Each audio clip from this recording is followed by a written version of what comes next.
Di depan saya dan kita semua sudah ada Stefanus Ivan Gunawan. Dengar-dengar Ivan ini menemukan satu metode baru untuk berhitung yang tidak lazim. Lazimnya kan ke bawah, katanya Ivan menemukan metode menghitung ke samping ya. Apa perbedaan prinsip antara metode yang lama yang menghitung ke bawah dengan metode yang Ivan temukan? Yang sudah berabad-abad itu konvensional itu dilakukan secara vertikal, maka dinamakan metode konvensional atau vertikal. Kalau yang saya temukan ini adalah metode yang dilakukan secara mendatar atau metode horizontal atau disingkat dengan metris. Sebelum kita tambah bingung, bagaimana kita lihat perjalanan Ivan dalam menemukan satu metode yang dia namakan metris. Ini dia liputannya.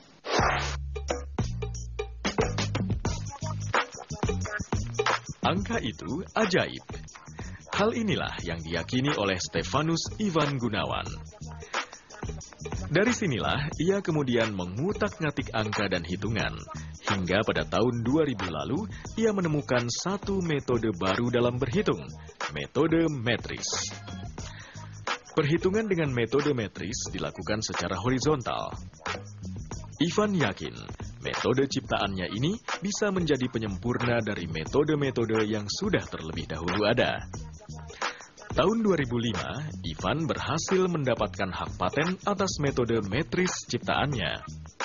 Dosen sekaligus Kepala Laboratorium Fisika Universitas Atmajaya Jakarta ini tidak berhenti sampai di sini. Ia terus berusaha mengembangkan metode metris. Sejak tahun 2008, ia mengadakan event tahunan yang dinamai Olimpiade Kreativitas Angka. Tidak hanya itu, ia juga mengajarkan metode metris kepada guru-guru di sekolah agar dapat mereka terapkan dalam mengajar. Ivan berharap suatu saat nanti metode metris akan diakui oleh Kementerian Pendidikan Nasional dan masuk dalam kurikulum pendidikan.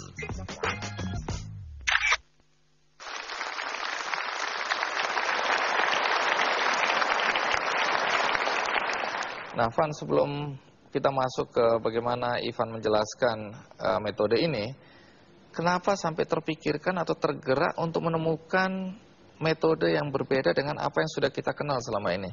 Waktu itu sejak saya SMP, jadi saya melihat ada intuisi aja. Jadi di situ ada saat saya menghitung itu, saya merasakan ini ada sesuatu yang nggak beres.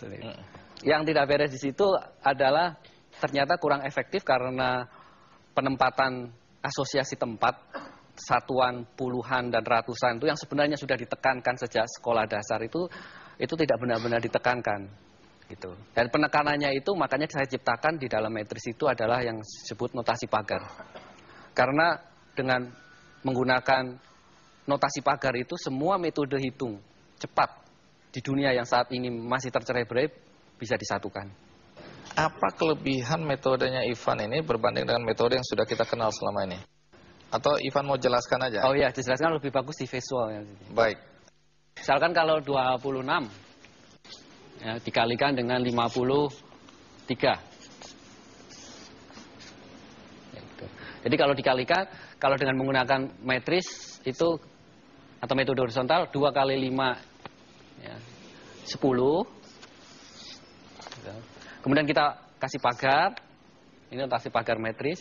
Kemudian perkalian disilang 2 kali 3 6 ya, ditambah 5 kali 6 30. Kemudian 6 kali 3 18. Nah, di sini persyaratan dari notasi pagar itu adalah kalau pagarnya 1 maka angka di sebelah kanannya itu kapasitasnya 1. Di sini kapasitasnya ada 2, maka yang 1 dipindah ke depan, dijumlahkan, sehingga tinggal tersisa 8. Satunya dijumlahkan ke sini di 36, 37. Ya, jadi 37. Karena di sini pagarnya ada 1, maka yang tersisa 1 aja, yang di belakang 7. Satunya pindah ke depan lagi. 37, tiganya dipindah ke ya, depan. Jumlahkan di depan menjadi 13. Nah, kemudian syarat notasi pagar metris itu adalah pagarnya 1 maka angka di sebelah kanannya 1, pagar 1 angka di sebelah kanannya 1 sudah terpenuhi, maka pagarnya itu bisa dilepas menjadi hasilnya 3. Kalau konsep cara berpikir kita bahwa di dalam yang lama, ya, yang metode vertikal itu adalah bahwa angka yang besar itu lebih susah daripada angka yang lebih kecil. Tapi di dalam metris itu bisa dibalik, ya. Jadi misalkan 26 kali 53 itu dibandingkan dengan 206 dikalikan dengan 503, itu susah mana? Tentu saja semua sepakat ya, bahwa yang di bawah itu pasti lebih susah. Karena konsepnya cara berpikirnya masih vertikal. Nah, tapi kalau dengan metris itu maka kita tinggal kalau ditambah 0 pagernya ditambah 1 aja. Lagi 10 di sini pagernya jadi 2 gitu. Kemudian 6 ditambah 30,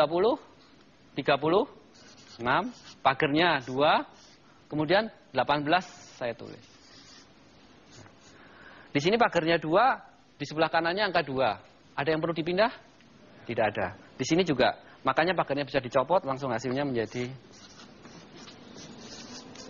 Benar loh.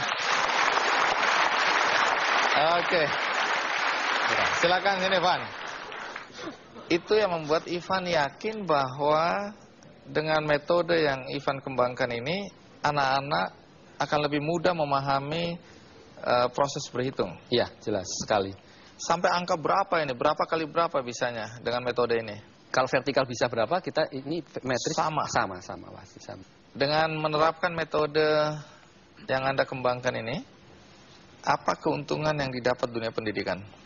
Kalau Indonesia bisa masuk kurikulum pendidikan nasional itu dengan menggunakan metris, maka saya bisa menjamin bahwa Indonesia untuk pendidikan dasar, yang sekarang itu pendidikan dasar itu kita sama negara ASEAN aja tertinggal secara data, secara rata-rata. Walaupun ada 1-2 yang unggul, tapi secara rata-rata anak-anak kita itu sangat tertinggal.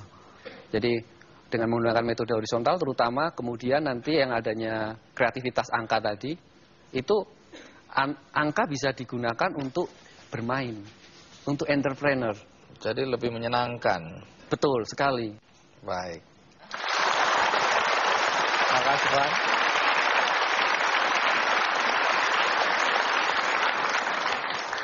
Pernahkah Anda membayangkan lele dibuat nugget, lele bisa jadi keripik, dan itulah yang dilakukan mahasiswa UGM untuk menolong masyarakat di Gunung Merapi.